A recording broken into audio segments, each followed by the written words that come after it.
Message है? बस message है कि आज ऐतिहासिक दिन है, हम चल रहे हैं। हम जेपी के पद चिन्हों पर, मैं जेपी सेनानी हूँ, जेपी के पद चिन्हों पर चल रहा हूँ। पार्टी का अनुशासित कार्यकर्ता हूँ। पार्टी ने मुझे सब कुछ दिया, जिन मांगे मुझे बहुत कुछ दिया है। अब पार्टी को देने का बारी आया है, पार्टी को दूंगा। और पार्टी हमारी माँ है। और मुझे लग रहा है कि आज जिस प्रकार से देश के अंदर लोकतंत्र की मजबूती के लिए, जब आज के ही दिन 50 साल पहले जेपीसी 8 अप्रैल को अपने घर से निकल करके और 72 साल की उम्र में पूरे देश को एकजुट किया था। संजोग से मेरा भी 72वां साल प्रवेश किया है। मैं उस समय 21-22 साल का मात्र था जब जेपी आंदोलन का अगुवाई करने में, छात्र आंदोलन का संघर्ष करने में मैं आगे रहा। मुझे लगता है कि मैं 74 से और आज 58 वर्षों से 66 में पहली बार केबी साहे के आंदोलन में स्कूली छात्र में और जेल जाने का उस समय हाजत में बंद होना पड़ा। और लगातार 74 आंदोलन में 15 साल तक विद्यार्थी परिषद का कार्यकर्ता, राष्ट्रीय स्वयंसेवक संघ का बाल स्वयंसेवक, और आज तक कभी चुनाव पराजित का मुंह नहीं देखा है। 7 बार चुनाव लड़ा हूं और 17 लोगों को चुनाव लड़ाया हूं। कभी पराजित का मुंह मैंने स्वयं लड़के कभी नहीं देखा। लेकिन आज सचमुच में मुझे ऐसा लगता है कि हमारी 58 साल की तपस्या को यूं ही पार्टी नहीं जाने देगी। और यह 58 साल की तपस्या जो मैंने छात्र जीवन से लेकर के राजनीतिक जीवन में बिताया है, पता नहीं, चूंकि लोग कहते हैं सोशल मीडिया और तमाम मीडिया में ये बात मैं देख रहा हूँ, 15 दिनों के बाद मैं आपके सामने मुखातिब हुआ हूँ। ये लोग कहते हैं कि शायद मेरा दोष क्या, मेरा अपराध क्या, मेरा कसूर क्या। मेरा कसूर यही कि मैंने सक्रिय पूर्वक राजनीति में हिंदुस्तान के अंदर जो पार्टी ने ही निकाला है, 10 MP में से मेरा स्थान 4था स्थान है। जो मीडिया, सोशल मीडिया, सक्रियता, हर प्रकार की सक्रियता, क्षेत्र से लेकर के देश विदेश तक, और उसके बावजूद अगर ये हुआ है तो हमें कोई चिंता नहीं। मैंने कभी मांगा नहीं, मैंने कभी हाथ नहीं फैलाया। मैं भिखारी हूँ, मैं फकीर हूँ और एक ऐसे लकीर को खींचना चाहता हूँ। ये फकीर लकीर खींच करके बताएगा। और मेरा कसूर यही है कि मैं परशुराम का वंशज हूँ, मेरा परशुराम का वंशज, मैं स्वाभिमानी ब्राह्मण हूँ, कर्मकांडी ब्राह्मण हूँ। मैं संस्कारहीन नहीं और संस्कार को कभी छोड़ नहीं सकता। मैं गिरगिट की तरह रंग बदलने वाला नहीं। मेरा तो एक ही रंग है, गेरुआ रंग, जो अंतिम तक वही गेरुआ रंग, वही भगवा रंग मेरे शरीर पर चढ़ करके अंतिम यात्रा करेगा। मैं कोई दल बदलू नहीं, मैं कोई गिरगिट के जैसा रंग बदलने वाला नहीं। आपको लगता है कि आपके घर में आपका टिकट काट के पार्टी ने गलत किया? मिथिलेश तिवारी, और मैं राम काज में हूँ, राम काज पूरा करूंगा। बक्सर के लिए मेरा खून पसीना अंतिम तक निकलता रहेगा।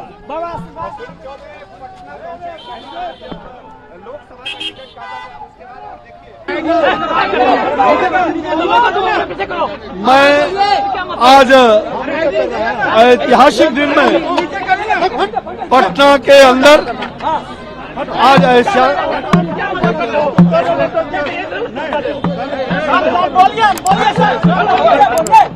ऐतिहासिक दिन है।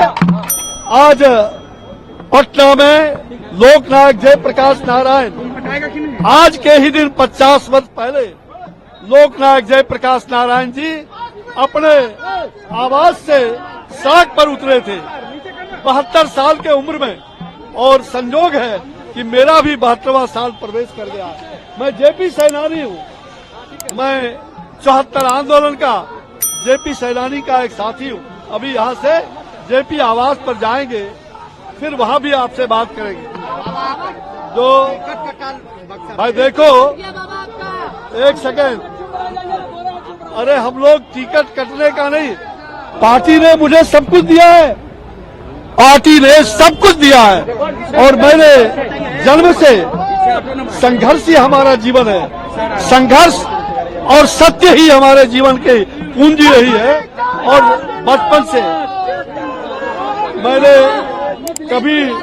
कभी किसी के सामने कभी हाथ नहीं फैलाया है। और जहां तक टिकट की बात करते हैं, अरे हम तो टिकट बांटने वालों में से थे। आज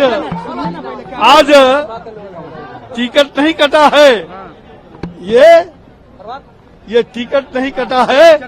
मुझे पार्टी ने जो सम्मान दिया है, पार्टी के लिए अब सम्मान देने की बात हमारी हो रही है। आप चिंता मत करिए, हम नाराजगी नहीं होते। नाराज मैं क्यों हूं?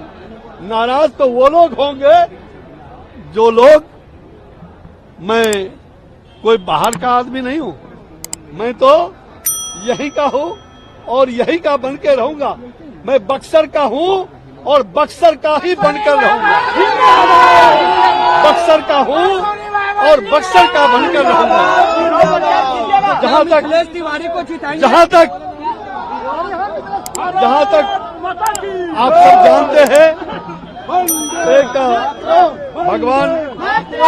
भगवान राम का एक चौपाई है, मान सहित विष पी के शंभु भय जगदीश। मान सहित विष पी के शंभु भय जगदीश, मान रहित अमृत पियो, मान रहित अमृत पियो, राहु कटाओ शीश। हम तो ये मान रहित विष पी के शंभु भय जगदीश, हम तो वो नीलकंठधारी है। और भगवान राम ने, गोस्वामी तुलसीदास जी ने बड़ा ही एक चौपाई कहा है, तुलसी भरोसे राम, तुलसी भरोसे राम, निर्भय होकर सोए। तुलसी भरोसे राम, निर्भय होकर सोए। अनहोनी अनहोनी, अनहोनी होनी नहीं, अनहोनी होनी नहीं, होनी हो सो हो। हम तो राम काज के लिए हैं, हम राम काज के लिए हैं। जो हो गया सो हो गया, और अब की बार 400 पार होगा, 400 पार।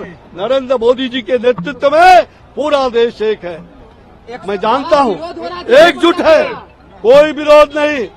ये विरोध का स्वर, भाई देखो, विरोध तो ये जनता, मेरा कसूर क्या है ये तो बताओ, मेरा कसूर क्या है? मैं 74 आंदोलन का, मैं 1966 से जेल की यात्रा केवी साहब के आंदोलन से 13-14 साल के उम्र में शुरू किया था। और उतना ही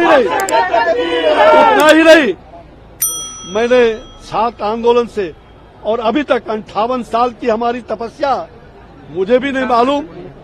लगातार 15 दिनों के बाद आज आपके सामने चुप्पी मैं खोल रहा हूं। मुझे पता नहीं किस कारण से लोग कहते हैं, समाचार पत्रों में, मीडिया में, सोशल मीडिया में जो बातें आ रही है, मेरा क्या कसूर है? मेरा कसूर यही है कि मैं सक्रिय राजनीति में, मैं पूरी तरह से हिंदुस्तान के अंदर काफी, बक्सर से लेकर, सड़क से लेकर संसद तक सक्रिय राजनीति में रहा, सक्रियता बनी रही। क्या मेरा ये कसूर है? मैं राष्ट्रीय स्वयंसेवक संघ का स्वयंसेवक बाल काल से हूँ, ये दूसरी पीढ़ी हमारी है। और साथ साथ 14 साल तक भगवान राम वनवास गए थे। मैंने विद्यार्थी परिषद 14 साल तक पूर्णकालिक रहे, पटना विश्वविद्यालय छात्र संघ के अध्यक्ष रहे, और उसके बाद लगातार अपने जीवन में 7 बार, 5 बार विधानसभा, 2 बार लोकसभा चुनाव जीते, और कभी पराजय का मुंह नहीं देखना पड़ा। लेकिन आज बहुत सारे लोग जो गिरगिट के तरह, रंग बदलते, मैं गिरगिट के तरह रंग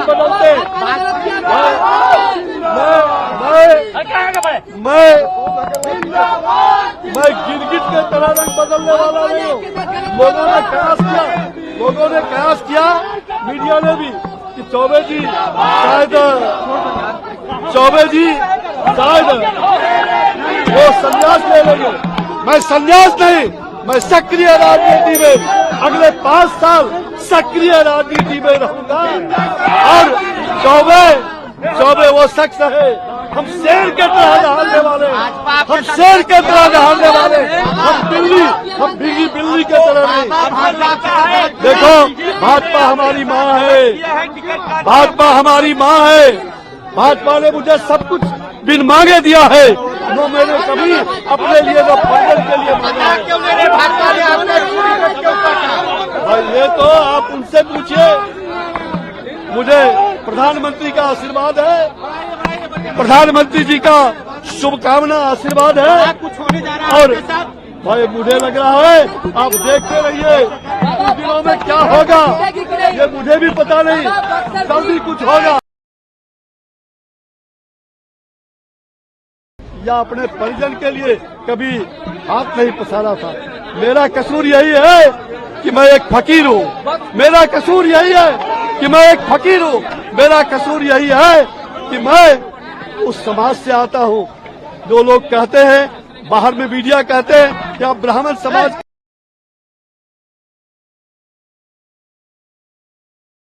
संघ का बाल संघ सेवक और लगातार राष्ट्र सेवा में लगा हुआ। राष्ट्र इदम नवम इदम राष्ट्र